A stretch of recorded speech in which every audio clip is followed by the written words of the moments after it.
नमस्कार मेरी प्यारी लॉयल फैमिली। और आज के पॉडकास्ट में आपके लिए ट्रक ड्राइवर की एक बहुत ही डरावनी कहानी लेकर के आ चुका हूं।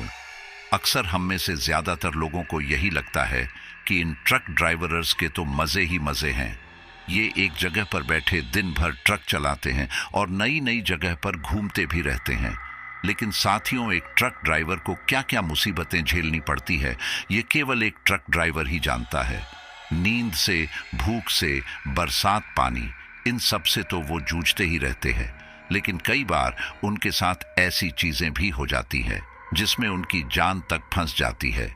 कई बार माल को जल्दी पहुंचाने के चक्कर में वो पूरी पूरी रात अकेले ही ट्रक चलाते रहते हैं और तब उनके साथ कुछ अननेचुरल चीजें भी हो जाती है। कोई छलावा कह लो या कोई भटकती रूह। ऐसी चीजों से ट्रक ड्राइवर्स का अक्सर सामना होता रहता है। तो आज की कहानी हरियाणा के रहने वाले एक ऐसे लड़के की है जिसने बेहद कम उम्र में ही ट्रकों पर काम करना शुरू कर दिया था और महज 24 साल की उम्र में वो एक परफेक्ट ड्राइवर बन चुका था। उस लड़के का नाम है किशन और वो एक गरीब परिवार से है। तो रोजी रोटी कमाने के लिए उसने ट्रक ड्राइवर का काम करना शुरू कर दिया था और वो आधी आधी रातों को लंबे लंबे टूर पर अकेले ही ट्रक लेकर निकल जाया करता था। अभी उसकी उम्र कम थी तो उसे पता नहीं था कि आधी रात को सड़कों पर कुछ और भी खौफनाक चीजें हो सकती हैं। और एक बार ऐसा ही भयानक हादसा उसके साथ हो जाता है। उस हादसे की वजह से उसके पूरे परिवार पर मुसीबतों का पहाड़ टूट पड़ता है। कई दिनों तक उसका परिवार इस बहुत बड़ी मुसीबत को झेलता रहता है। तो स्टोरी को शुरू करें उससे पहले मैं आपसे कहूंगा कि अगर अब तक भी आप हमारी लॉयल फैमिली के मेंबर नहीं बने हैं तो चैनल को सब्सक्राइब करके इस रिश्ते को दिल से मजबूत कर लीजिए। और हाँ, जितने भी लोग कहानी सुन रहे हैं वो अपना एक प्यारा सा और छोटा सा कमेंट जरूर कर दे ताकि कहानी के एंड में मैं अपने लॉयल फैमिली मेंबर्स के नाम ले सकूं। तो चलिए अब आपका ज्यादा समय ना लेते हुए आज की कहानी को शुरू करते हैं। और ये कहानी किशन ने ही हमारे साथ शेयर की है, लेकिन इस कहानी को मैंने अपने पर्सपेक्टिव से तैयार किया है, तो कहानी को आप मेरे ही पर्सपेक्टिव से सुनने जा रहे हैं। किशन एक मध्यम वर्गीय परिवार का लड़का था। वह हरियाणा के एक छोटे से गांव में रहता था। उसके परिवार में किशन के अलावा उसके माता पिता और एक छोटी बहन थी। किशन के पिता एक किसान थे और वे खेती बाड़ी करते थे।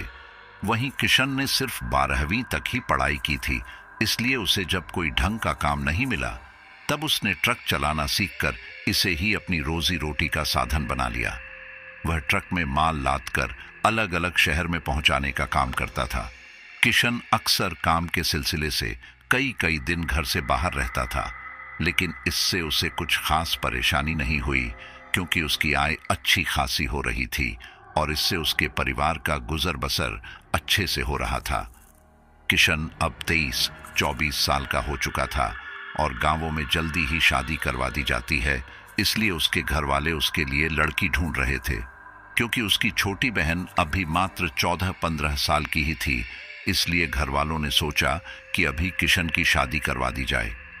इन्हीं सब के दौरान एक शाम को किशन को उसके मालिक का फोन आया और उन्होंने किशन से कहा कि उन्हें कुछ कच्चा माल कल तक आगरा में मौजूद एक फैक्ट्री में पहुंचाना है, इसलिए वो अभी ही निकल जाएं। अब ये उसका काम था, इसलिए वो मना भी नहीं कर सकता था। उसने अपने घर वालों को इसके बारे में बताया और फिर फौरन ही ट्रक में माल लाद कर आगरा के लिए निकल पड़ा।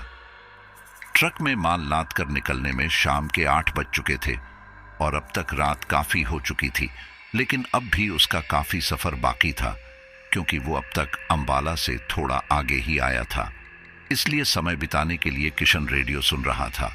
वह अंबाला के थोड़ा आगे ही निकला होगा कि तभी उसे अंबाला करनाल हाईवे पर एक 19-20 वर्षीय युवती खड़ी दिखाई थी।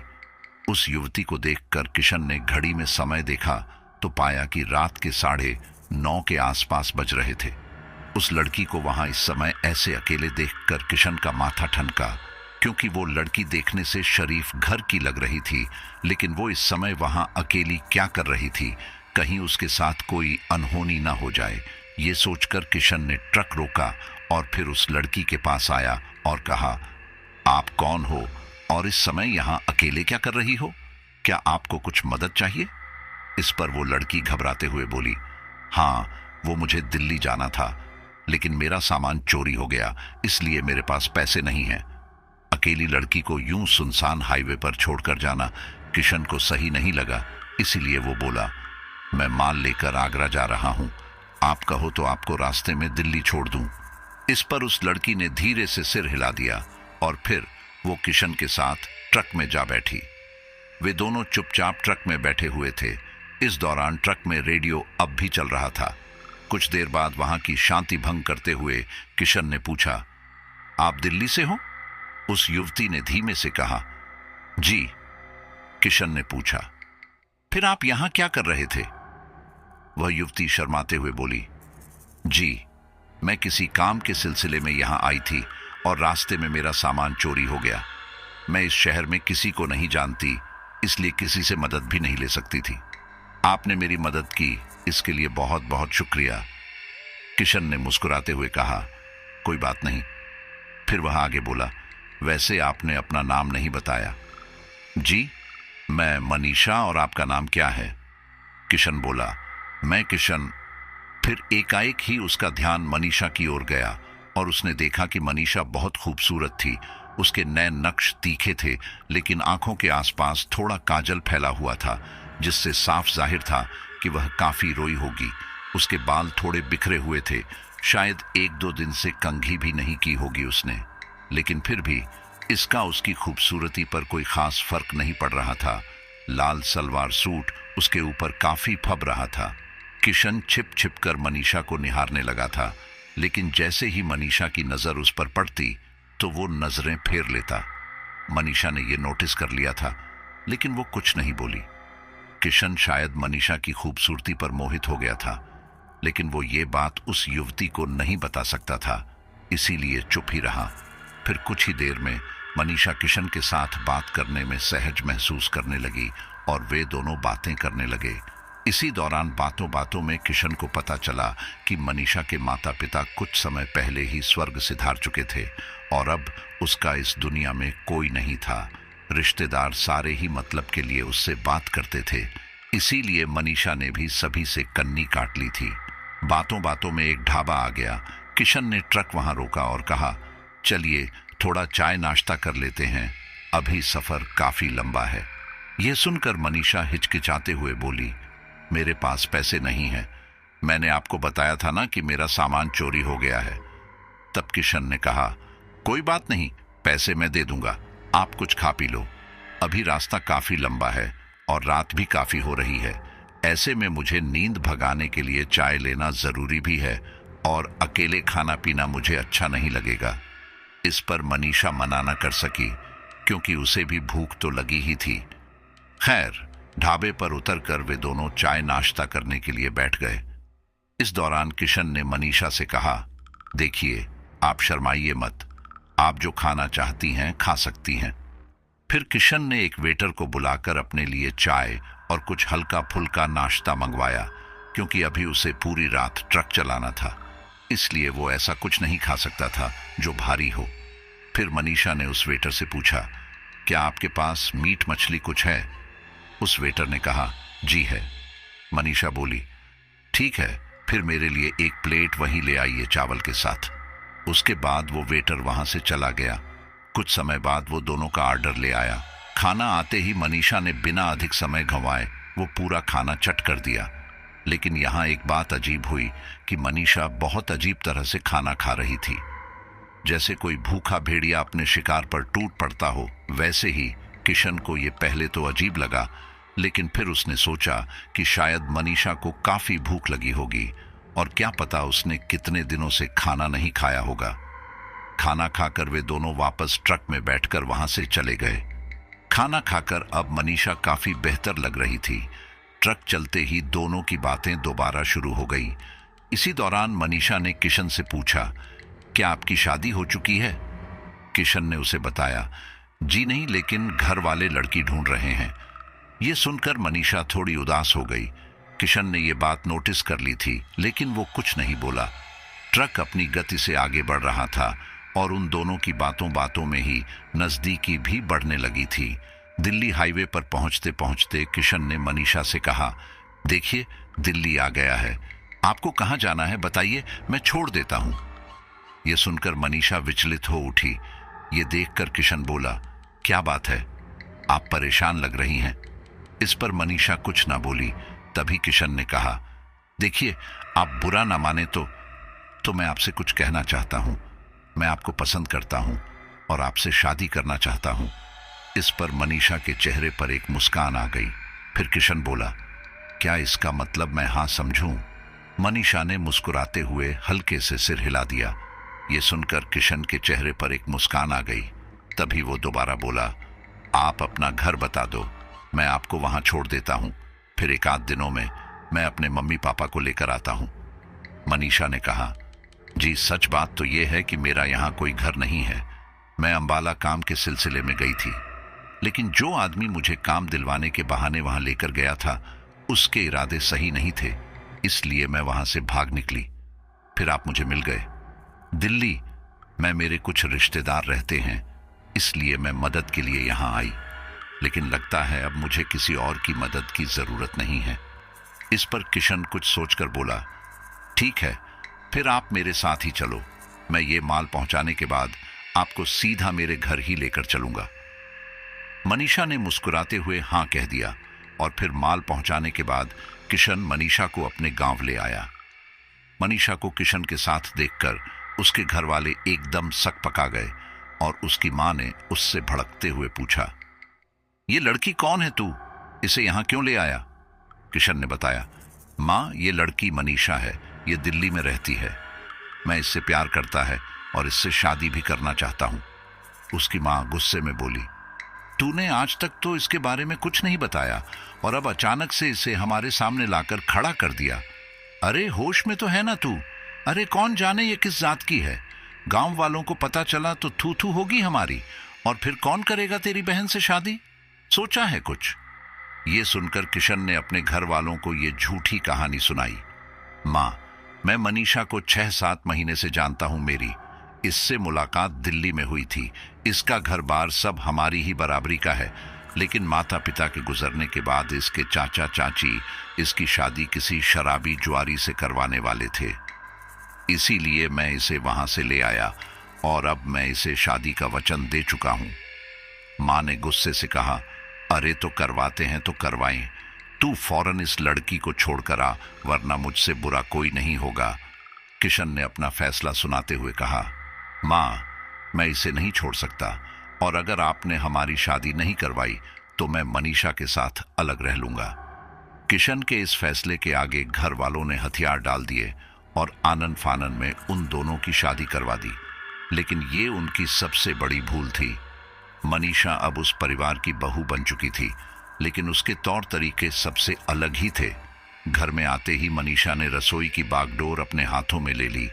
अब चूंकि किशन की मां को इससे काफी आराम था, इसलिए उन्होंने भी रसोई मनीषा के हाथों में देने में आनाकानी ना की। लेकिन हाँ, वो मनीषा को दिन रात ताने जरूर दिया करती थी। अब मनीषा पूरे घर की देखरेख खुद करती, सबका खाना भी बिना किसी की मदद लिए खुद बनाती। उसके हाथों का बना खाना सबको पसंद भी आ रहा था। पता नहीं कैसे बनाती थी वो खाना कि कोई भी एकदम से उसके बनाए खाने पर टूट पड़ता। मनीषा सारे काम एकदम अच्छे से कर रही थी, लेकिन किशन की मां उसे फिर भी ताने देती। ये सब देखकर किशन का मन नहीं कर रहा था काम पर वापस जाने का, क्योंकि उसे मनीषा की चिंता हो रही थी। इसी तरह से 9-10 दिन बीत गए कि तभी उसके मालिक का उसे फोन आया कि उसे माल लाद कर जल्दी से कोलकाता के लिए निकलना होगा। किशन ने इसके लिए मना किया और कहा, मेरी अभी अभी शादी हुई है, इसलिए नहीं आ सकता, आप किसी और ड्राइवर को बोल दीजिए। किशन को ये बोलते हुए उसकी मां ने सुन लिया, इसलिए वो गुस्से में बोली, शादी हुई है तो क्या हमेशा अपनी बीवी के पल्लू से ही बंधा रहेगा? जा जाकर काम धंधा कर, यहां हम नहीं हैं जैसे कि उस महारानी के पास। अपनी मां की बात सुनकर किशन कुछ ना बोल सका और उसने अपने मालिक को बोल दिया कि वो आ रहा है। ये बोलकर किशन अपने कमरे में आकर निकलने की तैयारी करने लगा। तभी मनीषा उसके पास आई और रुआं से स्वर में बोली, कहां जा रहे हो तुम मुझे छोड़कर? किशन ने कहा, काम पर जा रहा हूं मनीषा, मैं 3-4 दिनों में लौट आऊंगा। मनीषा रोते हुए बोली, मैं यहां अकेले कैसे रहूंगी? तुम्हारी माँ तो मुझसे हमेशा ही खोलनस में रहती हैं, इसीलिए प्लीज मुझे छोड़कर मत जाओ। ये सुनकर किशन ने मनीषा को गले लगाते हुए कहा, काम भी जरूरी है मनीषा, तुम यहां बस 3-4 तक मैनेज कर लो, मैं कोशिश करूंगा कि जल्दी आऊं। ये कहकर किशन ने अपना बैग उठाया और फिर वहां से जाने लगा। मनीषा उसके पीछे पीछे उसे रोकने के लिए आई, लेकिन बाहर उसकी सास ने उसे ताने देते हुए कहा, अरे महारानी, उसे काम भी करने दे, वो काम नहीं करेगा तो खाएगी क्या? तू जा बेटा। ये सुनकर मनीषा कुछ न बोल सकी और किशन वहां से चला गया। किशन लगभग 4 दिन बाद घर वापस आता है। वैसे तो वो जल्दी आने की पूरी कोशिश में था, लेकिन यहां से कोलकाता लगभग 30 घंटे का रास्ता था और उस फैक्ट्री तक पहुंचने में 2-2.5 घंटे का समय और लगा। फिर इतने लंबे सफर के बाद उसने वहां एक दिन आराम कर दूसरे दिन वहां से वापस आया।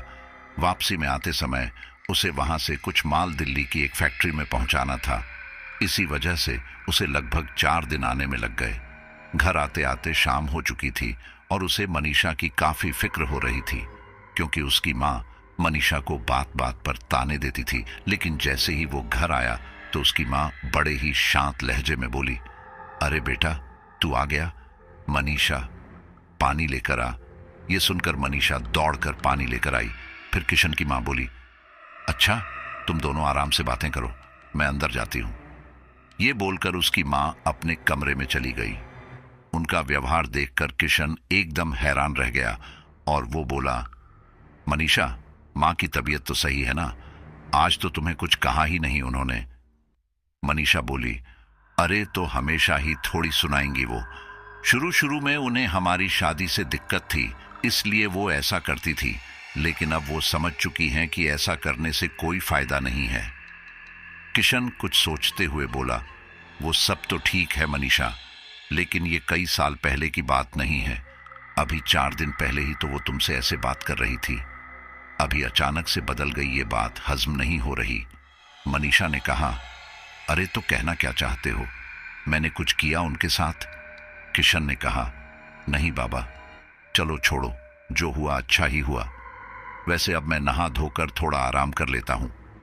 ये बोलकर किशन अपने कमरे में आ गया। किशन नहा धोकर बाहर आया तो उसकी बहन उसके पास आकर बोली, भैया, खाना बन चुका है, चलकर खा लीजिए।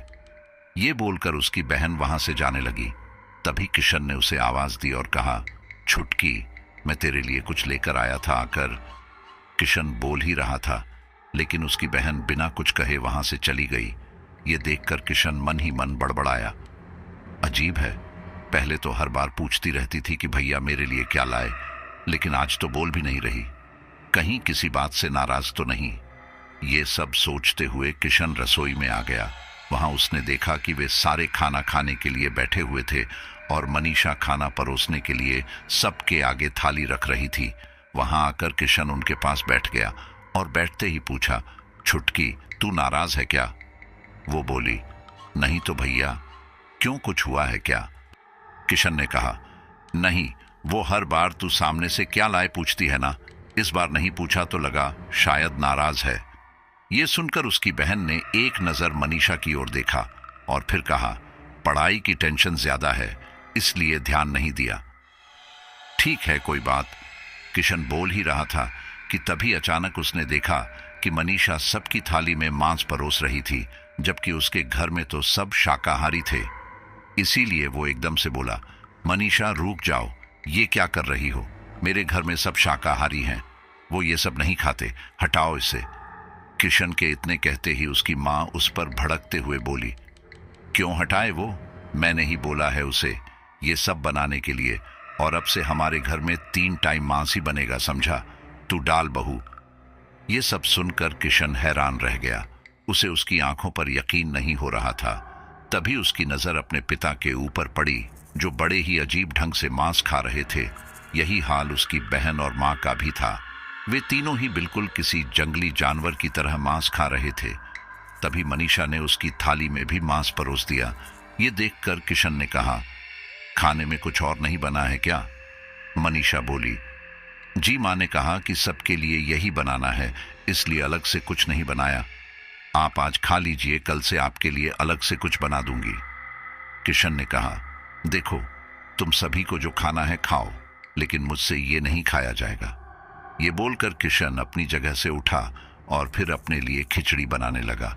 ये देखकर उसकी माँ गुस्से में बोली, शर्म नहीं आ रही तुझे अन्न का अपमान करते हुए? लेकिन किशन कुछ न बोला। उसने अपनी खिचड़ी बनाई और खाकर अपने कमरे में आकर सो गया। किशन कमरे में आंख बंद करके लेटा ही था कि तभी उसे ऐसा लगा जैसे उसके पास कोई है। किशन ने आंखें खोलकर आसपास देखा, लेकिन वहां कोई नहीं था। ये देखकर वो दोबारा आंखें बंद करके सोने की कोशिश करने लगा, लेकिन आंख बंद करते ही उसे ये आभास दोबारा हुआ। लेकिन इसे वहम मानकर किशन इस बार आंख बंद किए हुए ही पड़ा रहा। कुछ देर बाद एक तेज गंध आई। उसे महसूस कर किशन ने अपनी आंखें खोली और आसपास देखने लगा कि आखिर वो गंध कहां से आ रही है, लेकिन उसे वहां कुछ दिखाई ना दिया। इतनी ही देर में मनीषा कमरे में आई और किशन को यूं देखकर बोली, अरे क्या हुआ, आपने नाक मुंह क्यों सिकोड़ रखा है?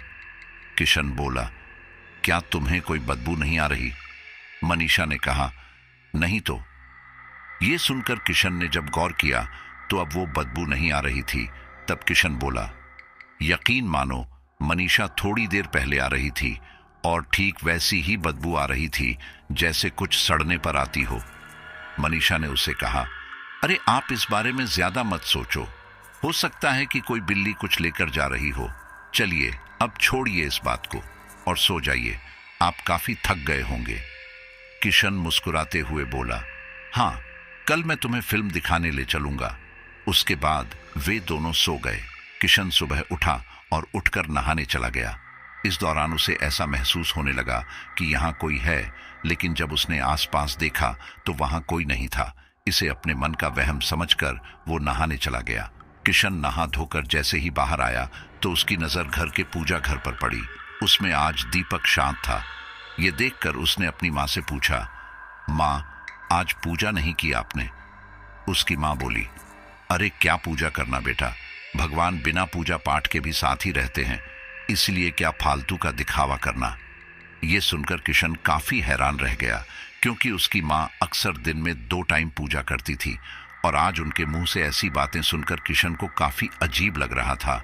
तभी उसकी माँ दोबारा बोली, अरे अब ऐसा खड़ा ही रहेगा, जाकर नाश्ता करके बहू को फिल्म दिखाने ले जा, वो कब से इंतजार कर रही है। उसके बाद किशन वहां से चला आया। फिर नाश्ता करके किशन मनीषा को फिल्म दिखाने के लिए अपने साथ ले गया।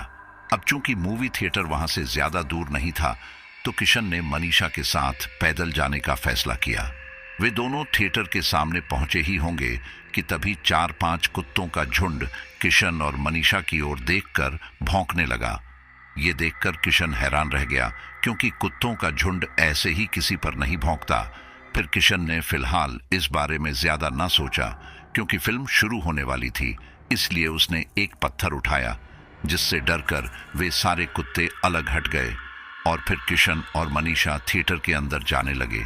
लेकिन वे कुत्ते अभी भी उन दोनों की ओर देखते हुए भौंक रहे थे। खैर, फिल्म देखकर वे दोनों वापस घर आ गए। फिर रात को किशन को छोड़कर बाकी सबने हमेशा की तरह मांस मछली का सेवन किया और फिर थोड़ी देर बाद सो गए। खाना खाकर सभी अपने अपने कमरों में चले गए। किशन और मनीषा भी अपने कमरे में आ गए और फिर प्यार भरी बातें करने लगे। कुछ देर बाद वे दोनों भी सो गए, लेकिन अचानक देर रात कुत्तों के भौंकने की आवाज से उसकी नींद खुली। उसने आंखें खोलकर देखा तो पाया कि उसकी पत्नी मनीषा वहां नहीं थी और कुत्ते भी लगातार उसके घर के बाहर से भौंक रहे थे। किशन सोचने लगा कि इतनी रात में उठकर जाना ठीक रहेगा भी या नहीं, और मनीषा कहाँ गई। ये सोचकर किशन बिस्तर पर से उठा ही था कि तभी मनीषा वहां आ गई। उसे देखकर किशन ने पूछा, इतनी रात में कहाँ गई थी? तब मनीषा ने बताया, अरे वो बाथरूम गई थी, फिर कुत्तों क्यों भौंक रहे थे ये देख रही थी। ये सुनकर किशन का भी ध्यान इस ओर गया कि हाँ, अब कुत्तों के भौंकने की कोई आवाज वहां नहीं आ रही। तभी किशन बोला कि अरे हाँ, ये कुत्ते अभी तो भौंक रहे थे, तो अब शांत कैसे हो गए। तब मनीषा मुस्कुराते हुए बोली, अरे वो भूखे थे इसीलिए भौंक रहे थे। मैंने उन्हें अभी जाकर रोटी डाल दी, इसलिए वो अब शांत हैं। चलिए सोते हैं। किशन को मनीषा की बात पर भरोसा हो गया और वो चुपचाप सो गया। लगभग 1.5-2 घंटे बाद किशन वापस उठा। उसे प्यास लगी थी। उसने अपने पास रखे जग में देखा तो पाया कि उसमें पानी नहीं था, इसलिए वो पानी लेने के लिए बिस्तर से उठा। इस दौरान फिर दोबारा उसकी नजर बिस्तर पर पड़ी, लेकिन उसने पाया कि मनीषा वहां नहीं थी। ये देखकर उसने सोचा कि शायद वो बाथरूम गई होगी। ये सोचकर उसने बिना इस ओर ज्यादा ध्यान दिए पानी लेने के लिए रसोई की ओर बढ़ गया। किशन की आंखों में अब भी नींद थी। वह आंखें मलते हुए जैसे ही रसोई में पहुंचा तो उसकी आंखें फटी की फटी रह गई थी। रसोई के फर्श पर एक कुत्ते का कटा हुआ सिर पड़ा हुआ था। वहीं उस सिर के बगल में उस कुत्ते का धड़ भी पड़ा हुआ था और मनीषा अपने मुंह से उसके पेट से मांस उधेड़ उधेड़ कर खा रही थी। ये भयानक मंजर देखकर किशन वहीं बेहोश होकर गिर पड़ा। कुछ देर बाद जब उसकी आंखें खुली तो वह अपने बिस्तर पर लेटा हुआ था। उसने हैरानी से इधर उधर देखा। साइड में ही मौजूद खिड़की से सूरज की रोशनी छनकर कमरे में आ रही थी, जिसे देखकर किशन को पता चला कि सुबह हो गई है। फिर अगले ही पल उसकी नजर उस जगह पर पड़ी जो रात में खाली था, लेकिन अब वो भरा हुआ था। किशन काफी हैरान था। उसे समझ नहीं आ रहा था कि आखिर जो रात में हुआ वो सपना था या हकीकत। वो ये सब सोच ही रहा था कि तभी अचानक मनीषा वहां आई।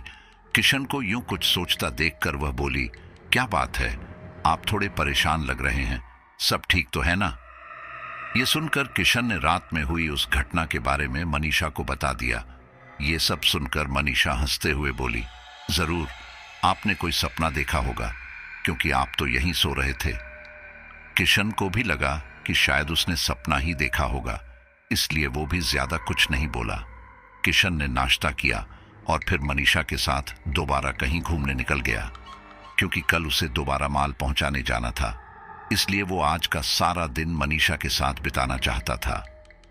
खैर, किशन ने अपने किसी दोस्त की बाइक ली और फिर मनीषा को लेकर निकल पड़ा। वो मनीषा को एक झील के किनारे लेकर गया। वहां बैठकर उन्होंने घंटों एक दूसरे से बातें की।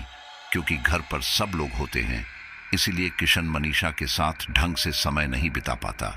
फिर कुछ घंटों बाद वे दोनों वहां से उठे और फिर वो मनीषा को लेकर एक साड़ी की दुकान पर आया और उसे कहा, जो भी साड़ी तुम्हें पसंद है वो ले लो, पैसों की फिक्र मत करना। मनीषा साड़ी की दुकान में जाकर साड़ी देखने लगती है, लेकिन किशन को ये देखकर थोड़ा अजीब जरूर लगता है कि मनीषा सिर्फ लाल चटक साड़ी ही देख रही है। उसके अलावा वो किसी साड़ी को हाथ भी नहीं लगा रही थी। खैर, किशन ने इसे भी नजरअंदाज किया, क्योंकि उसे लगा कि हो सकता है कि मनीषा को लाल रंग सबसे ज्यादा पसंद हो। कुछ देर बाद मनीषा ने अपने लिए 2 लाल साड़ी ली और फिर वे दोनों घर के लिए कुछ मिठाइयां लेने के लिए मिठाई की दुकान पर आ गए। वहां पर किशन ने ध्यान दिया कि मनीषा मिठाइयों को ललचाई निगाहों से देख रही थी। ये देखकर किशन ने मनीषा के लिए 1 किलो मिठाई अलग से करवा ली। फिर वे दोनों मिठाई लेकर वापस घर के लिए निकल पड़े। किशन को मन ही मन ये डर था कि कहीं उसके घर वाले ये ना बोले कि वो सारा समय अपनी पत्नी को ही देता है और ये बोलकर मनीषा को ताने ना दें। लेकिन जब वो घर आया तब सब एकदम सामान्य था।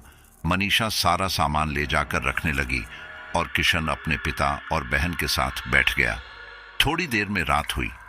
हमेशा की तरह किशन को छोड़कर वे सारे मांस खा रहे थे, और जबकि किशन ये सब नहीं खाता था, लेकिन आज किशन की मां ने किशन की थाली में भी मांस परोस दिया था। ये देखकर किशन ने साफ साफ बोल दिया कि वो ये सब नहीं खा सकता। इस पर उसकी मां ने भड़कते हुए कहा, तू अपने खाने पीने की आदत को बदल ले, इस घर में अलग से खाना नहीं बनेगा, जो सब खा रहे हैं वो ही तुझे भी खाना पड़ेगा।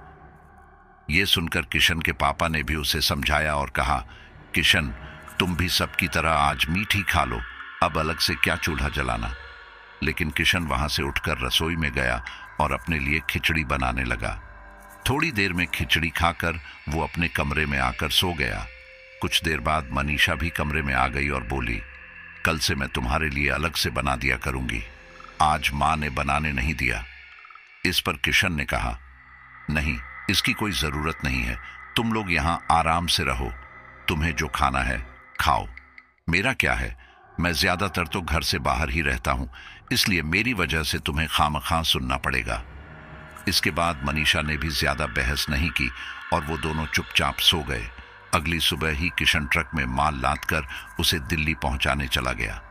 जब वो वापस घर आया तो उसके घर पर ताला लगा हुआ देखकर वो हैरान रह गया। तब वहां उसकी पड़ोसन आई और बोली, किशन बेटा, तेरे घर में कोई नहीं है। तेरी बहन बेहोश हो गई थी, इसीलिए उसे पास की एक प्राइवेट डिस्पेंसरी में लेकर गए हैं। ये सुनकर किशन काफी घबरा गया और वो दौड़ा दौड़ा वहां पहुंचा तो वहां उसे पता चला कि उसके बहन के शरीर में खून काफी कम था, इसलिए वो बेहोश हो गई थी। ये सुनकर किशन काफी हैरान रह गया था, क्योंकि उसकी बहन अक्सर अच्छे से खाना खाती थी और अब तो वो नॉन वेज भी काफी खाने लगी थी। खैर, डायनेक्टर ने उसे 2 बोतल ग्लूकोज की चढ़ाई और फिर कुछ दवाएं और खाने पीने का बोलकर उसे डिस्चार्ज कर दिया। वे सारे घर आ गए और अब मनीषा उसका ख्याल पहले से ज्यादा अच्छे से रखने लगी थी। वो उसके खाने पीने का पूरा ख्याल रखती और दवा वगैरह समय पर देती। मनीषा के वहां होने से किशन काफी निश्चिंत था कि चलो, उसकी गैर हाजिरी में उसके परिवार का ख्याल रखने वाला कोई तो है। ऐसे ही उनके दिन कट रहे थे। किशन की शादी को अब 2 महीने होने को आए थे कि एक दिन किशन अपने कमरे में अपना ड्राइविंग लाइसेंस ढूंढ रहा था, क्योंकि उसे कल फिर माल पहुंचाने जाना था कि तभी अचानक उसे वहां कोई लाल थैली नजर आई। किशन हैरानी से वो थैली देख रहा था, क्योंकि इससे पहले उसने वो थैली वहां नहीं देखी थी, इसलिए वो उस थैली को खोलने लगा। लेकिन इससे पहले कि वो उस थैली को खोलता, मनीषा वहां आ गई और बोली, आप यहां क्या कर रहे हैं? ये सुनकर किशन बोला, मैं बस अपना ड्राइविंग लाइसेंस ढूंढ रहा था, क्योंकि मुझे कल सुबह वापस काम के लिए निकलना है। इस पर मनीषा ने एक बक्से में से ड्राइविंग लाइसेंस निकालकर उसे दिया और मुस्कुराते हुए बोली, आप हमेशा ये भूल जाते हैं, इसलिए मैंने इसे संभालकर इस बक्से में रख दिया, बाकी के जरूरी कागजों के साथ। आपको जो चाहिए होगा इसमें देख लेना। अब चलिए, चलकर रात का खाना खा लीजिए। ये सुनकर किशन ने वह लाल थैली वहीं रख दी और मनीषा के साथ बाहर आ गया। बाहर आकर उसने सबके साथ बैठकर खाना खाया। खाना खाकर किशन अपने कमरे में आकर सो गया, क्योंकि उसे सुबह जल्दी निकलना था। देर रात किशन की नींद कुत्तों के रोने की आवाज सुनकर खुली। वो आवाज सुनकर किशन अपने कमरे से बाहर आया तो देखा कि उसके घर के ठीक बाहर कुत्ते रो रहे थे। उसे समझ नहीं आ रहा था कि आखिर ये ऐसे क्यों रो रहे हैं कि तभी अचानक मनीषा वहां आई और बोली, आप इतनी रात में यहां क्या कर रहे हैं? किशन ने उन रोते हुए कुत्तों की ओर इशारा किया तो मनीषा बोली, अरे, क्या आप भी इनके पीछे इतनी रात में अपना दिमाग खपा रहे हो? आप चलकर सोइए, मैं इन्हें रोटी डालकर आती हूं, हो सकता है कि ये भूखे हों। किशन को मनीषा की बात सही लगी और वो आकर वापस अपने बिस्तर पर लेट गया। कुछ देर बाद उन कुत्तों का रोना भी बंद हो गया। अगले दिन सुबह किशन नाश्ता करके चला गया। जब वो अगले दिन शाम को घर आया तब उसकी बहन की हालत दोबारा बिगड़ गई थी। किशन अब काफी परेशान हो चुका था कि अचानक से उसकी बहन के साथ ऐसा कैसे हो सकता है, लेकिन कहीं कोई बड़ी बात ना हो, ये सोचकर किशन उसे शहर के सरकारी अस्पताल में लेकर जाता है। वहां भी प्राथमिक उपचार से यही बात पता चली कि उसके शरीर में खून काफी कम है और फिर दवा और खाना पीना बताकर उसे भेज दिया गया। किशन को समझ नहीं आ रहा था कि आखिर उसकी बहन के शरीर में खून कम कैसे हो सकता है। उसने खाने पीने की उसकी खुराक बढ़ा दी, क्योंकि उसे उसकी बहन की फिक्र हो रही थी, इसलिए अब वो खुद बाजार जाकर फल सब्जी लेकर आने लगा। इसी दौरान किशन एक दिन बाजार से फल सब्जी और कुछ मिठाइयां लेकर आ रहा था कि तभी रास्ते में उसकी मुलाकात उसके पड़ोस में रहने वाली 2 औरतों से हुई, जो कि उसकी माँ की ही हम उम्र थी। बातों ही बातों में उसके पड़ोसियों ने पूछा, क्या बात है बेटा, जब से तुमने शादी की है तब से तो तुम्हारी माँ हमसे बात तक नहीं करती, बस चुपचाप अपने घर में ही रहती है, वरना पहले तो उन्हें पूरे मोहल्ले की खबर रहती थी। ये सुनकर किशन काफी सोच में पड़ गया था, क्योंकि उसकी माँ सच में पहले अक्सर आस पड़ोस में होने वाली सभी गतिविधियों पर नजर रखती थी। लेकिन अब तो उसका पूरा परिवार ही बस घर में ही रहता था। किशन ने इस बारे में अपने परिवार से बात की, लेकिन उन लोगों ने बस टाल ही दिया। तभी मनीषा बोली, पहले इनके पास ज्यादा कुछ करने के लिए नहीं था, लेकिन अब क्योंकि मैं जो आ गई हूं, इसलिए ये ज्यादा बाहर नहीं निकलते। किशन को ये बात हजम नहीं हुई, क्योंकि माना कि किसी के ऊपर बदलाव आता है, लेकिन अचानक से घर के सभी सदस्यों के ऊपर इस तरह का बदलाव आना कोई आम बात नहीं थी। उसने इसका पता लगाने की सोची, लेकिन कैसे, वो समझ नहीं आ रहा था। किशन अपने बिस्तर पर लेटे लेटे यही सोच रहा था। उसके परिवार में आए इस बदलाव के कारण उसकी आंखों से नींद कोसों दूर थी। उसे अब अपने परिवार की चिंता होने लगी थी। अपने परिवार के बारे में सोचते सोचते कई बार उसे ख्याल आया कि कहीं किसी ने उसके परिवार के ऊपर कोई टोना टोटका तो नहीं कर दिया, क्योंकि एक तो उसके परिवार वाले काफी बदले बदले लग रहे थे। घर में अब पूजा पाठ भी बंद हो गया था।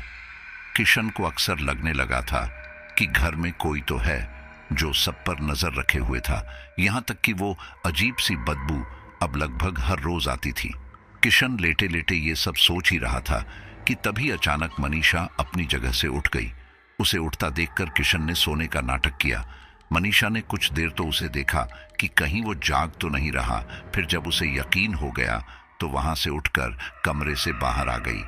कमरे से बाहर आते ही मनीषा सीधे रसोई में गई।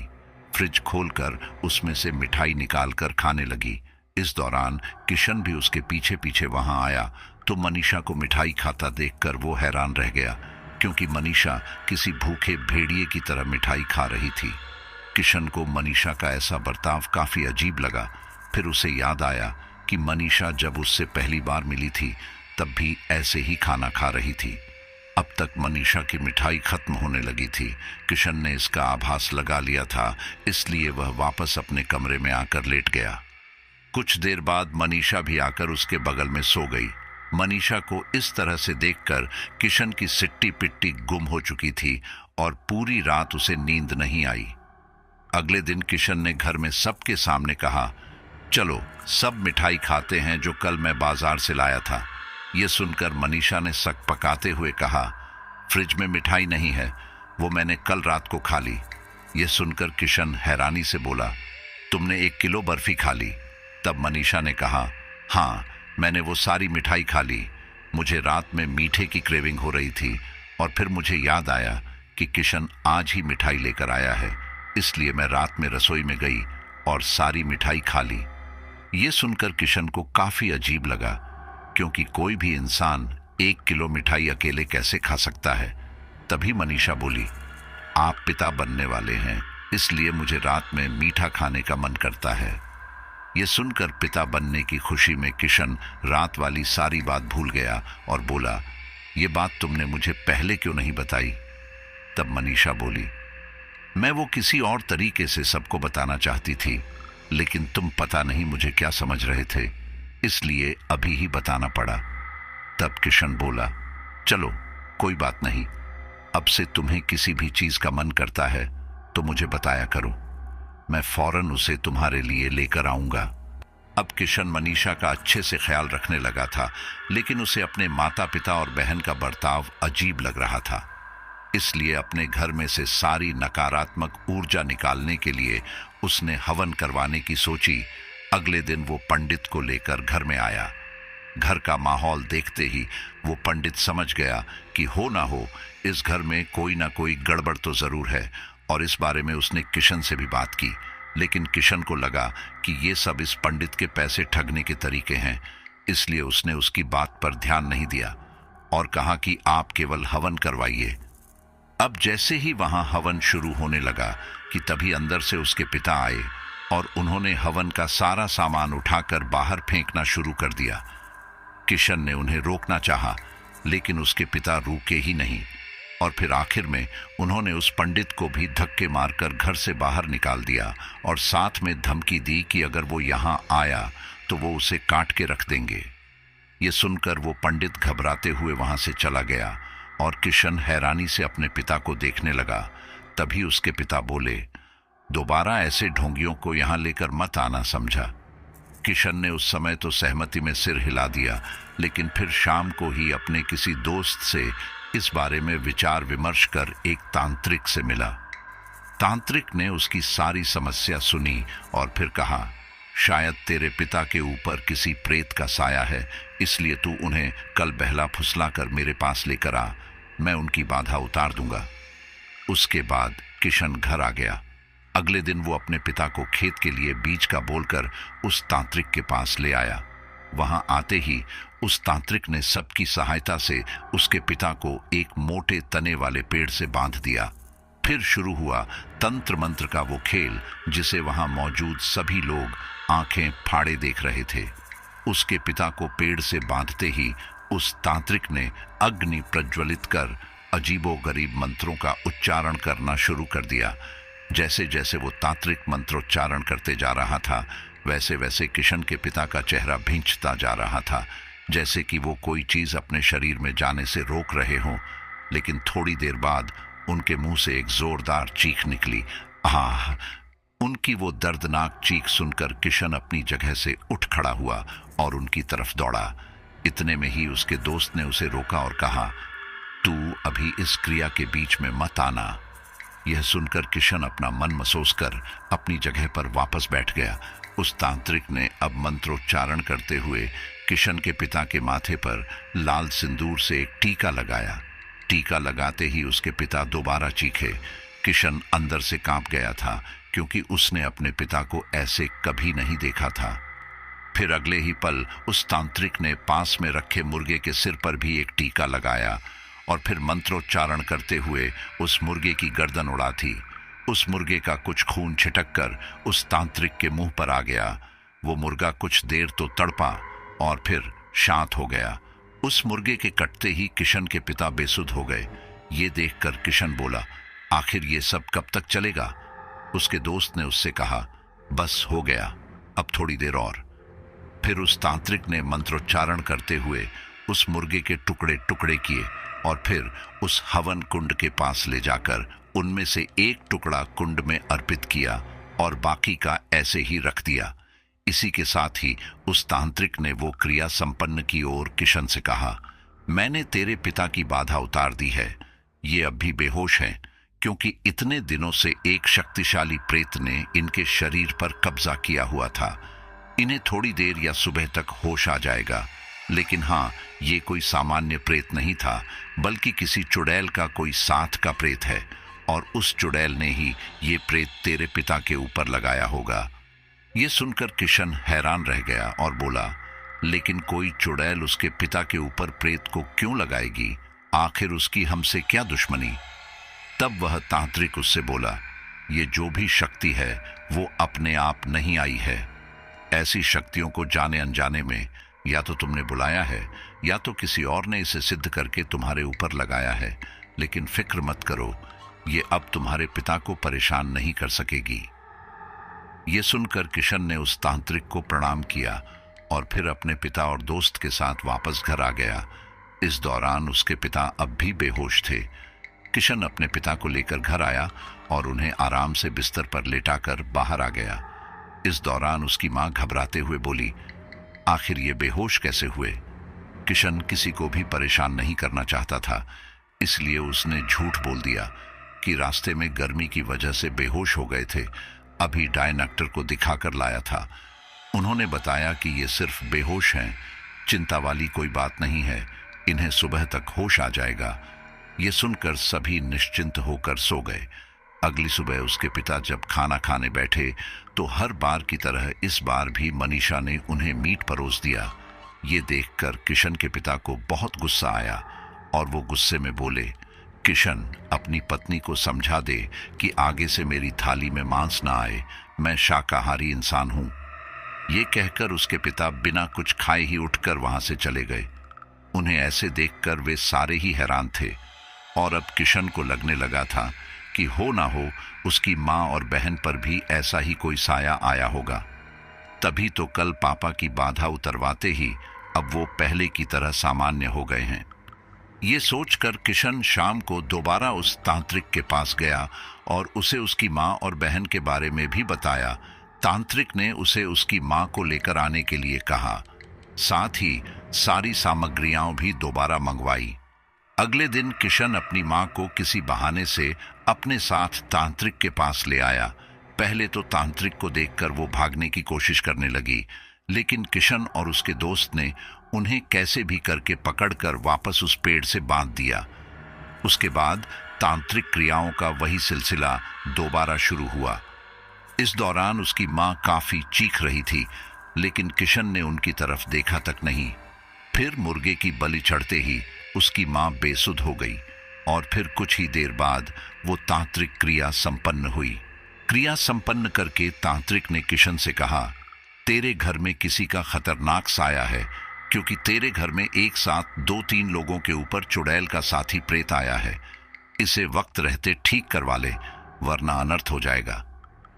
तब किशन ने बताया, बाबा, मेरी बहन भी ऐसी हरकतें कर रही है, क्या आप उसकी भी बाधा उतार दोगे? तांत्रिक ने उसे कल उसकी बहन को लेकर आने को कहा। फिर किशन अपने दोस्त के साथ अपनी मां को लेकर वहां से चला गया। जब किशन उसकी मां को इस हालत में घर लेकर आया तो सब लोग घबरा गए और पूछने लगे कि आखिर उन्हें क्या हुआ। तब किशन ने फिर से झूठ बोल दिया कि गर्मी की वजह से सिर्फ बेहोश है। मां को उनके कमरे में लेटाकर किशन अपने कमरे में आया। तब मनीषा ने उससे पूछा, आखिर ये चल क्या रहा है? कल पापा ऐसे बेहोश होकर घर आए थे और आज मां, सब ठीक तो है ना? मुझे बहुत डर लग रहा है। तब किशन ने उसे आश्वासन दिया, सब ठीक है, और अगर कोई फिक्र की बात हुई तो मैं हूं सब ठीक करने के लिए। इसलिए तुम अपना और बच्चे का ख्याल रखो, बाकी सब मुझ पर छोड़ दो। असल में किशन मनीषा को ये सब बताकर टेंशन नहीं देना चाहता था, क्योंकि इसका असर उसके होने वाले बच्चे पर भी हो सकता था। खैर, अगले दिन मनीषा ने सुबह नाश्ते में किशन की मां के आगे मांस परोस दिया। ये देखकर वो एकदम गुस्से में आ गई और मनीषा के बाल पकड़कर मारने ही वाली थी कि तभी किशन ने उन्हें रोक लिया और पूछा, क्या बात है मां, आप क्यों इसे मार रही हो? तब उसकी मां गुस्से में बोली, आखिर इसकी हिम्मत कैसे हुई मेरे आगे ये सब परोसने की? इस घर में कोई भी ये सब नहीं खाता, इसलिए अब से ये भी नहीं खाएगी। ये बोलकर उन्होंने मांस का बर्तन उठाकर बाहर फेंक दिया। मनीषा ये सब देखकर काफी घबरा गई। वो घबराते हुए आंखों में आंसू लिए किशन की ओर देखने लगी। तब किशन बोला, मां, अगर हम ये सब नहीं खाना चाहते तो ना सही, लेकिन मनीषा ये सब खाती है, इसीलिए उसे खाने दो। तब उसकी मां बोली, इस घर में ऐसा कुछ नहीं आएगा, जिसको खाना है बाहर जाकर खाए।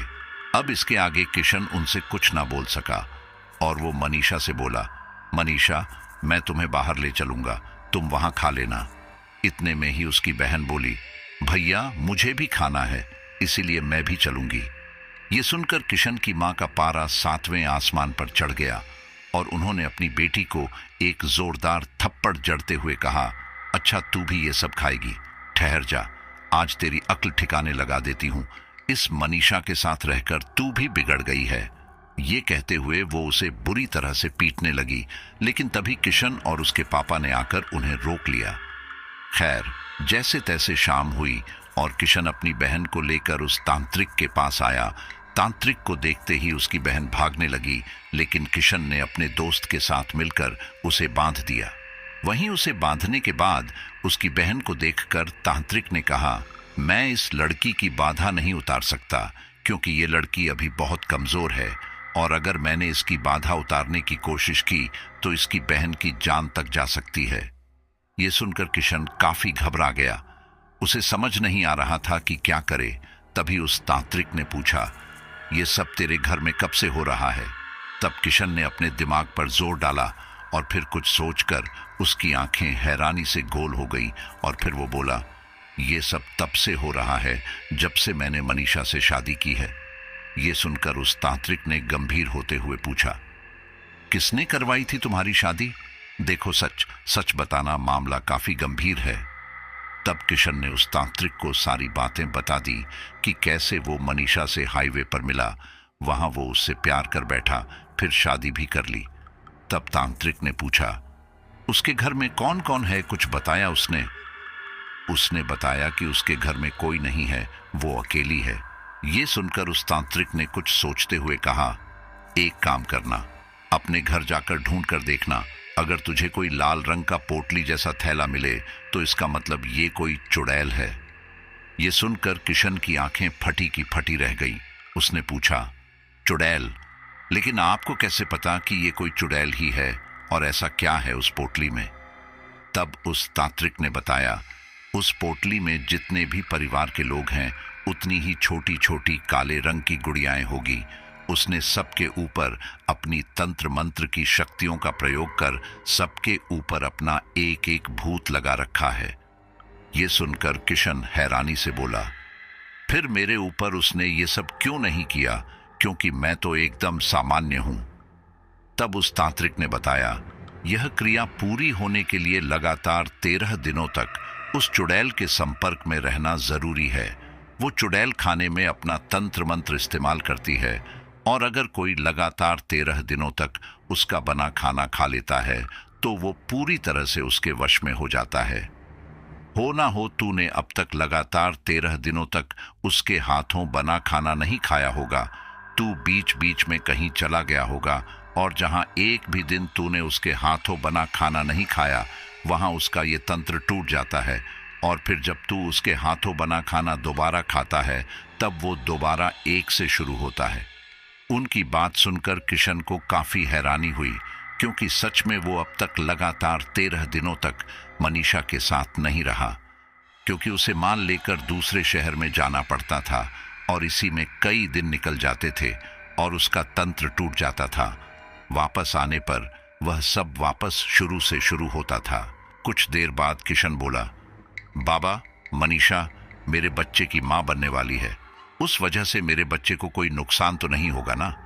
तब उस तांत्रिक ने उसे समझाया, चुड़ैलें सामान्य इंसानों के साथ क्रिया कर संतान उत्पन्न करती हैं, लेकिन अगर वो शिशु लड़का हो तो उसे जन्म लेते ही मारकर वे उसे खा जाती हैं, और अगर वो शिशु लड़की हो तो वो उसे जिंदा रखती हैं, क्योंकि शिशु कन्या ही आगे चलकर चुड़ैल बनती हैं, और चुड़ैलों की वृद्धि के लिए ये जरूरी भी है। और एक जरूरी बात, चुड़ैल अपने पेट में पल रहे बच्चे के लिए इंसानी खून का सेवन करती है। इससे उनके बच्चे को सामान्य से ज्यादा पोषण मिलता है। इसलिए हो सकता है कि उसने तेरे घर में से किसी के खून का सेवन किया हो, लेकिन हाँ, वो ज्यादातर युवा लोगों का खून पीना ही पसंद करती हैं, क्योंकि वो ज्यादा गर्म रहता है। कुछ दिनों तक परिवार के खून से पोषण लेने के बाद वो वहां से हमेशा हमेशा के लिए चली जाती है। इसलिए उस बच्चे पर तुम्हारा कोई अधिकार नहीं होगा, क्योंकि उसे जन्म देने से पहले ही वो यहां से निकल जाएगी। लेकिन हाँ, इस पूरे प्रकरण के दौरान वो पोषण लेने के लिए शरीर से झोंक की तरह सारा खून निचोड़ सकती है, जिससे किसी की जान भी जा सकती है। ये सुनकर किशन बहुत घबरा गया, क्योंकि उसे याद आया कि उसकी बहन के शरीर में अब काफी कम खून था, तो इसका मतलब मनीषा उसका खून पीती है। और अभी तो माँ पापा घर पर मनीषा के साथ अकेले हैं, कहीं वो उन्हें कोई नुकसान ना पहुंचा दे। ये बात सोच सोच कर किशन को डर लगने लगा था। तब उस तांत्रिक ने दोबारा पूछा, क्या बात है, इतने परेशान क्यों हो?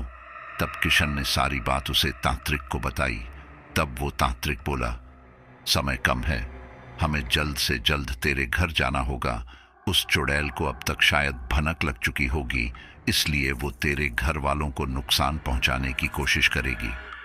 फिर उसके बाद उस तांत्रिक ने अपना तंत्र मंत्र का जरूरी सामान साथ में लिया, और फिर वे सारे किशन की बहन को बांधे हुए ही वहां से किशन के घर की ओर चले गए।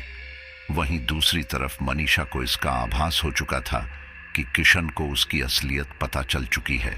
इसलिए वो अपने कमरे में से वही लाल थैला लेकर रसोई में आई, और फिर उनमें से एक काली गुड़िया निकालकर अजीबोगरीब मंत्रोच्चारण करते हुए उसके पेट में एक सुई चुभाई। मनीषा के ऐसा करते ही किशन की बहन दर्द से करहाते हुए छटपटाने लगी। वे सारे लोग वहीं रुककर उसे देखकर लगे कि आखिर उसे क्या हो गया। उसके बाद उसने दोबारा मंत्रोच्चारण कर एक सुई उस गुड़िया के सीने में चुभाई, जिससे उसकी बहन दोबारा दर्द से चीखी। ये देखकर वो तांत्रिक गंभीर स्वर में बोला, हमें जल्दी करना होगा, वह चुड़ैल इस लड़की की गुड़िया को नुकसान पहुंचा रही है। अगर उसने गुड़िया को जलाया और सिर धड़ से अलग किया तो ये लड़की नहीं बचेगी। ये सुनकर किशन काफी घबरा गया और अपने दोस्त से बोला, तू बाबा को लेकर मेरे घर आ, मैं जल्दी जाकर मनीषा को रोकता हूं। ये बोलकर किशन तेजी से घर की ओर भागा। वहीं मनीषा अब मंत्रोच्चारण कर सामने भगोने में पक रहे चावलों की ओर देखने लगी और वो उस गुड़िया को उस भगोने में डालने लगी। लेकिन ठीक इसी दौरान किशन की माँ वहां आ गई और पीछे से बोली, क्यों री, अभी तक खाना नहीं बनाया तूने? मांस मछली तो दबाकर खाती है, फिर भी तेरे हाथों में जान नहीं है। मनीषा अपना ध्यान मंत्रोच्चारण करने में लगाने की कोशिश कर रही थी, लेकिन किशन की मां के तानों के कारण उसका ध्यान भंग हो गया और उसका कंट्रोल उस गुड़िया पर से हट गया। ऐसा होते ही किशन की बहन अब सामान्य हो गई थी। ये देखकर वे सारे तेजी से किशन के घर की ओर बढ़ने लगे। वहीं मनीषा इन सब से काफी गुस्से में आ चुकी थी। वहीं किशन की मां अब भी मनीषा को ताने दिए जा रही थी। अब मनीषा का पारा चढ़ गया और वो तेजी से किशन की मां के पास आई और उन्हें एक जोरदार धक्का दिया। वो धक्का इतना जोरदार था कि किशन की मां पीछे वाली दीवार से जा टकराई और करहाते हुए दोबारा मनीषा को ताने देने लगी, हाय राम, कलमुही ने मेरी पीठ तोड़ दी, अरे किशन के बापू जरा जल्दी आओ। ये सुनकर मनीषा दोबारा किशन की मां के पास आई और उन्हें उठाकर जमीन पर पटक दिया। अब इससे पहले कि किशन की मां उठती, मनीषा उनके ऊपर चढ़ बैठी और फिर ठीक इसी दौरान मनीषा अपने भयानक स्वरूप में आ गई। लंबे दांत, उलझे हुए बाल, काली त्वचा और लाल भयानक आंखें जिनमें गुस्सा साफ दिखाई दे रहा था। मनीषा को ऐसे देखकर वो काफी घबरा गई और डर के मारे उनके मुंह से आवाज तक नहीं निकल रही थी। ठीक इसी दौरान मनीषा ने किशन की मां का एक हाथ पकड़ा और फिर उनकी उंगली के आगे वाले हिस्से को अपने नुकीले दांतों से फाड़कर उनका खून पीने लगी। किशन की मां काफी ज्यादा डर गई थी, लेकिन फिर भी जैसे तैसे हिम्मत करके उन्होंने किशन के पिता को दोबारा आवाज लगाई, अरे किशन के बापू जल्दी आओ। पहले तो किशन के पिता को यही लगा था कि ये रोज रोज बहू को यूं ही ताने मारती रहती है, अब भी किसी काम को लेकर ताने ही मार रही होगी, इसलिए वह बीच में नहीं आए। लेकिन जब किशन की मां की 2 बार ऐसी आवाज आई तो वो उनके पास दौड़कर आए। वहां आते ही मनीषा को इतने भयानक स्वरूप में किशन की मां के ऊपर चढ़कर उनका खून पीता देखकर उन्होंने हिम्मत करके दरवाजे के पीछे रखा, डंडा उठाया और फिर मनीषा के ऊपर वार करने लगे। इस दौरान उस डंडे का एकाध वार किशन की मां को भी लगा, लेकिन उनके पास अभी इस बारे में सोचने का समय नहीं था। कुछ ही देर में मनीषा ने किशन के पिता से डंडा छीन लिया और अब उनके ऊपर एकदम बाघिन की तरह झपटी। वो उनकी भी उंगली फाड़कर खून पीने लगी। इस दौरान किशन के पिता उसे अपने ऊपर से हटाने का भरसक प्रयास कर रहे थे, लेकिन मनीषा एक शक्तिशाली चुड़ैल थी और वो एक वृद्ध, इसलिए वो उससे जीत नहीं पा रहे थे। इसी दौरान किशन की मां अपने आप को संभालते हुए उठी और फिर उन्होंने फौरन वो डंडा उठाकर मनीषा को मारना शुरू कर दिया। इससे मनीषा को काफी गुस्सा आया और वो किशन के पिता के ऊपर से उठी। फिर किशन की मां को एक जोरदार थप्पड़ मारा। थप्पड़ पड़ते ही किशन की मां दीवार से टकराकर बेहोश हो गई। अब तक किशन के पापा संभल चुके थे और वो बाहर की ओर भागने की कोशिश करने लगे, लेकिन मनीषा अपने भयानक स्वरूप में किशन के पापा की पीठ पर आ चिपकी और फिर उसने अपने नुकीले दांत किशन के पिता के कंधे में गाड़े और फिर उसमें से खून पीने लगी। कुछ देर बाद उसने उसके पिता के कंधे में से मांस का एक टुकड़ा उखाड़ा और उसे खाने लगी। ठीक इसी दौरान किशन वहां आया और उसने डंडा उठाकर सीधा मनीषा के सिर पर दे मारा। इससे मनीषा असंतुलित होकर गिर पड़ी। वहीं किशन का पिता भी लहूलुहान होकर गिर पड़ा। अपने माता पिता का ये हाल देखकर किशन की आंखों से आंसू आ गए और वो गुस्से में बोला, मनीषा, आखिर क्या कमी रह गई थी मेरे प्यार में? तुमने जो जो मांगा वो सब मैंने तुम्हें दिया, उसके बावजूद तुम मेरे परिवार के खून की प्यासी हो। मनीषा ये सुनकर अपनी भयानक आवाज में बोली, हम किसी से प्यार नहीं करते, समझा? हम बस तुम मानवों को प्रजनन और पोषक तत्वों के लिए इस्तेमाल करते हैं और मेरा मतलब तुमसे पूरा हो चुका है, इसलिए अब इससे पहले कि वो तांत्रिक यहाँ आकर मुझे नुकसान पहुंचाए, मैं यहाँ से जा रही हूँ। ये बोलकर वो तेजी से बाहर की ओर भागी, लेकिन तभी किशन ने उसे पीछे से पकड़ लिया और कहा, मैं तुझे इतनी आसानी से जाने नहीं दूंगा। लेकिन उसने एक ही झटके में किशन की पकड़ से खुद को छुड़वा लिया। लेकिन वो किशन के उठाए इस कदम से बेहद नाराज थी, इसलिए उसने किशन की छाती पर लात मारकर उसे नीचे गिरा दिया। उसके नीचे गिरते ही उसने अपने नुकीले नाखून किशन की छाती पर गड़ा दिए। इससे किशन दर्द से जोर से चीखा, आह! उसके चीख की आवाज सुनकर आस पड़ोस के लोग उसके घर में घुस आए। अपने सामने इतने सारे लोगों को देखकर मनीषा सकपका गई। वहीं सारे लोग भी एक भयानक चुड़ैल को किशन के ऊपर बैठा देखकर घबरा गए। ये देखकर किशन के चेहरे पर एक कुटिल मुस्कान आ गई और वह बोला, अब क्या करोगी? तुम भले ही चुड़ैल हो, लेकिन इंसानों की सम्मिलित शक्तियों का सामना तुम नहीं कर सकती। अब इससे पहले कि मनीषा कुछ कर पाती, वहां वो तांत्रिक भी अपने साथियों के साथ आ पहुंचा और उसने तेजी से मंत्रोच्चारण करने शुरू कर दिए। मनीषा ने भी खुद को बचाने के लिए मंत्रोच्चारण करना शुरू किया और उसके ऐसा करते ही किशन की बहन में पता नहीं कहां से इतनी शक्ति आ गई कि उसने उन रस्सियों को तोड़ दिया और फिर उस तांत्रिक के ऊपर तेजी से झपटी। इससे उस तांत्रिक का मंत्रोच्चारण से ध्यान भंग हुआ। वह तांत्रिक कुछ करता उससे पहले ही किशन की बहन ने अपने दांत उसकी गर्दन पर गड़ा दिए। लेकिन इससे पहले वो इसके आगे उस तांत्रिक को और नुकसान पहुंचाती, किशन के पड़ोसियों ने उसे कसकर पकड़ लिया। अब उस तांत्रिक ने दोबारा मंत्रोच्चारण करना शुरू किया। इसी के साथ ही उन्होंने अपने साथ लाई पोटली में से एक सफेद पाउडर जैसा कुछ मनीषा के ऊपर डालने की कोशिश की, लेकिन तभी मनीषा ने किशन को एक ढाल की तरह इस्तेमाल किया। अब मनीषा ने देखा कि उसके पीछे ही एक खिड़की है। मनीषा तेजी से किशन को अपने साथ खींचकर उस खिड़की से बाहर निकल गई। फिर वह एक बाघिन की तरह तेज छलांग मारकर सामने ही मौजूद पेड़ पर चढ़ गई।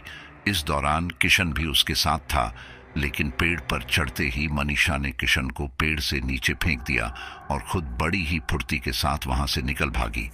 अब सब लोग तेजी से किशन के पास आए। मनीषा ने उसे कमर के बल जमीन पर फेंका था, जिससे उसकी कमर में चोट लगी थी। इसलिए उसे और बाकी के घर वालों को फौरन अस्पताल पहुंचाया गया। उस तांत्रिक ने मनीषा के पीछे जाने की बहुत कोशिश की, लेकिन मनीषा वहां से गायब हो चुकी थी। आज उस घटना को पूरे 4 साल हो चुके हैं। किशन का परिवार अब उस हादसे से उभर चुका है। किशन अब भी उस हाईवे से आता जाता है, लेकिन अब वो अपने साथ एक तलवार भी साथ रखता है कि कहीं उसे कभी उस हाईवे पर मनीषा दोबारा मिली तो वो उसे इस बार बिल्कुल नहीं छोड़ेगा। तो साथियों, हमारी आज की ये स्टोरी यहीं पर कंप्लीट होती है और ट्रक ड्राइवर की ये कहानी आपको बिल्कुल पसंद आई होगी। हालांकि काफी कम लोग होंगे जो आखिर तक कहानी को सुन रहे होंगे, लेकिन अगर आप अभी तक कहानी को सुन रहे हैं तो फिर कमेंट में लिखिए, हम हैं मिस्टर एक्स की लॉयल फैमिली जो आखिर तक सुनते हैं पूरी स्टोरी। मैं समझ जाऊंगा कि आपने कहानी को एंड तक सुना है और आपका नाम अगली स्टोरी में जरूर लूंगा। तो चलिए अब हम अपने लॉयल फैमिली मेंबर्स के नाम लेते हैं। मोइन खान, आशीष रॉय, अंशु बदलपुर, शशि सिंह, अंजू शर्मा जम्मू, पंकज कुमार, दीनेश मिश्रा लखनऊ, महेंद्र सिंह अहमदाबाद, खुशबू रंची, अख्तर हुसैन खान बिहार, अमन शर्मा वजीराबाद, मृत्युंजय रजभर गाजीपुर, नसीम असलम कोलकाता, प्रची मिश्रा इंदौर, अपूर्व कुमार नौटियाल देहरादून, सानिया बेगम हैदराबाद। चलिए फिर बहुत बहुत धन्यवाद, मिलते हैं अगली स्टोरी पर।